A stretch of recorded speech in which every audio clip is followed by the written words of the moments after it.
Sobra-sobra na talaga pang-aapi ng mga tambalaslos at ng mga politiko kay VP Inday Sara sa patuloy na paninira nila sa bise na kahit mga ordinaryong mamamayan ay awang-awa na rin kay Inday. Hindi nga raw lahat, kaso halos sa mga men in uniform ay nagagalit na nga din sa mga pambabastos sa ginagawa ng kamera sa bise. Hindi nga sila pwede magsalita pero hindi naman din sila manhid. AFP at PNP nagmamasid na sa administrasyon na ito. Sana may isaayos na nga din ang pamamalakad sa kamera na hindi puro pansariling interes lang ang umiiral. Mabuhay mga kababayan! Welcome to the General's Opinion YouTube channel. Ito, napag-alaman ko na ang ating mga men in uniform, di naman lahat, kaya lang may mangilan-ilan na medyo napupuno na ang salop. Nagagalit na sa ginagawa sa kamera. Yung palagi nilang paninira kay VP Inday Sara. Kahit hindi sila pwedeng magsalita, bawal yun. Kami lang, mga retired ang pwede. So, sana ayusin nila ang ginagawa sa camera para hindi naman ang armed forces very professional ito. Kaya lang hindi naman manhid. Nakikita nilang nangyari. Sana ayusin nila yung impeachment case na sinasabi-sabi na ipapile kay VP Sara. Pag hindi magandang paghandling nito, aywan ko na lang. Anyway, so ito, may napanood din akong programa sa SMNI si Attorney Harry Roque. Ganon din ang topic nila na may nababahala na sa mga men in uniform, nagtitimpi lang. Tama, kailan ba yun? Sabi ni Tatay Digong, nag-warning siya sa kamera Bantayan nyo, hindi kayo tinatakot, sabi niya. Mga congressman, Speaker Romualdez, hindi ko kayo tinatakot, but be wary, watch out for the men in uniform, AFP and PNP. Dahil nagmamasid yan. Yan po, nagmamasid po ang ating mga men in uniform. Don't worry. Sana ayusin nila ang kanilang pamamalakad sa camera. Let's wait and see kung anong gagawin dito sa impeachment ni VP Sara. Okay. I-share ko sa inyo itong programa ni Atty. Roque at nagtagpi-tagpi na connecting the dots. Basta, DDS, wag nating iwanan ang mag-amang Duterte. Ang gusto marinig ng taong bayan, attorney, dapat kondinahin nga Dapat hindi na nga ang yung ilan nga sa mga may koneksyon dito sa CPP, NPA, NDF ay hindi na mailuklok diyan sa kamera na siyang nagiging source. Sabi nga ng ilan ng fund o pondo para patuloy silang mamuhay. Kaya nga, pagtapos silang kampihan yung mga terorista pagdating sa issue ng confidential fund, siyempre, kahit anong denial nila na hindi sila susuporta sa impeachment, uy, ganun ba? Sinuportahan yung mga teroristang yan laban sa sarili nyong kakampi na vice presidente. Maniniwala pa kami ngayon na hindi nyo tatangkain at tanggalin ng vice president? Madali lang po tayong mahalin. Magsisimula po tayo sa pagiging pagkatotoo. Ang sabi nga, attorney, hindi daw sila titigil na pagtutok doon sa config fund na ginastos na ng pangalawang Pangulo. That's the best way po na magalit sa inyo ang men in uniform. Huwag niyo pong sisihin si dating Presidente Duterte. Sa inyong mga gawain, magbubunga po ang galit ng ating mga men in uniform. Ayan, attorney, samantala, balikan lang natin itong tungkol dito sa House of Representatives. Dahil kahapon, may inilabas na pahayag si House Majority Leader Manuel Jose Dalipe tungkol kay dating President Rodrigo Duterte. Ang apela po niya, ito yung kanyang sinabi, I quote, I respectfully appeal to former President Rodrigo Duterte to recognize the paramount importance of keeping our armed forces of the Philippines National Police free from partisan politics. These institutions serve as the bedrock of our nation's security and their effectiveness relies on unity and impartiality. Ano po ba ang masasabi po nyo dito? Ay, agree ako. No?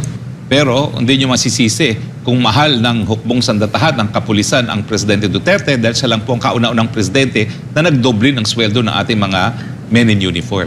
Alam mo, hindi lang men in uniform ang talagang tumatanong na utang na loob ha. Yung rank and file ng ating mga embassies abroad, abay, si Presidente Duterte rin pala lang ang nagdoble ng kanilang mga allowances. Kaya ganun na lang ang utang ng loob ng mga driver, ng mga messengers, yung rank and file na napakaliit na mga allowances na nagsisilbi sa ating mga embahada sa iba't ibang parte ng daigdig. Abay, hindi nalalaman ng taong bayan yan. Dinoble rin pala ni Presidente yung mga allowances ng mga ito. At talagang mahal na mahal nila si Presidente. Ang tanongin na lang siguro ni Majority Floor Leader Dalipe, ano bang pwedeng gawin ng kampo nila sa Kamara de Representante para mamahal din na mga men in uniform? Hindi po yan nadadala sa PR. Kahit pinakamaraki ang budget ninyo sa PR, hindi po kayo mamamahal ang taong bayan sa pamamagitan ng press release lamang. Para ang ginawa nila is pinagbayad nila ng para sa kanilang pensyon. Yung mga yung na Ikaw naman, wag mo naman painitin pa, no? Ikaw Hindi, kasi yun nga, sinasabi nila baka hindi na stable yung ating pondo. To be fair, ako naman na magsasabi, talagang alam naman ni Presidente Duterte na naging problema yan, dating Presidente Duterte. Kaya lang sabi niya, bahala na ang susunod na Presidente dyan. Basta ako, na-doble ko ang kanilang sweldo. Yung mga uniform personnel natin na attorney, yung laging buwis buhay.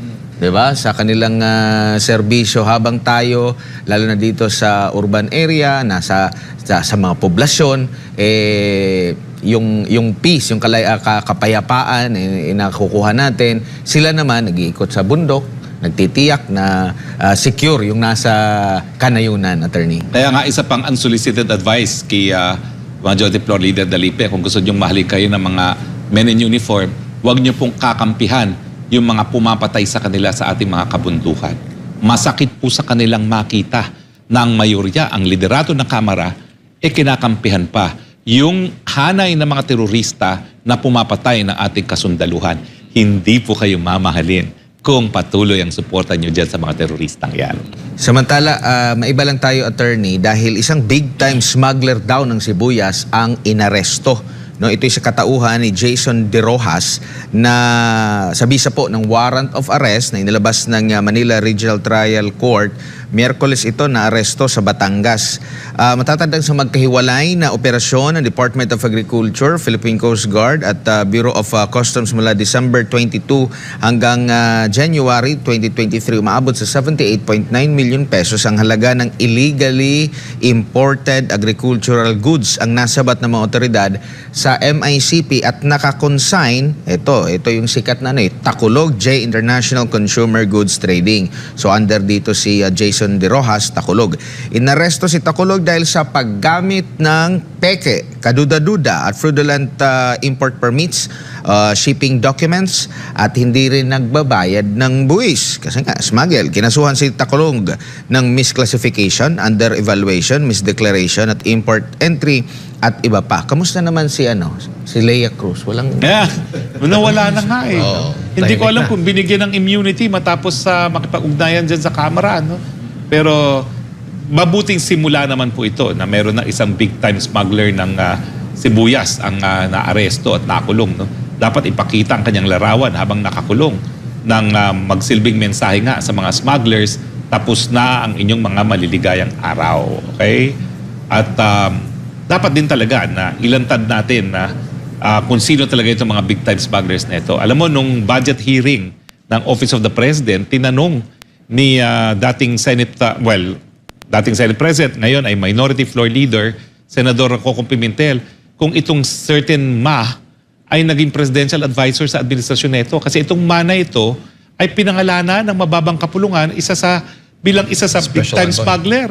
Abay, nawindangan lahat ng inamin ng sponsor na si Senator Angara na talaga naging presidential advisor pala itong na ito. Ayaw ko sabihin ko ano yung first name kasi baka magkamali ako kung sino yung sinabi naman ni dating Senate President Coco Pimentel, no? Pero nakakabahala po itong revelasyon na yung pinangalan ng big-time smuggler ng Kamara ay naging presidential advisor. Pero pansinin niyo, partners, mula nung tinanong ni Senator Pimentel yan, tumahimik ang issue. Bakit kaya? Pero dapat malaman natin sino tong man ito, anong ebidensya na naging dahilan para pangalanan siya na big-time smuggler ng Kamara, at sino ang responsable sa pag-a-appoint sa kanya bilang presidential advisor early on sa administrasyon ni PBBM. Thank you for supporting this channel. Please hit like and subscribe and hit the notification bell. Thank you and God bless us all.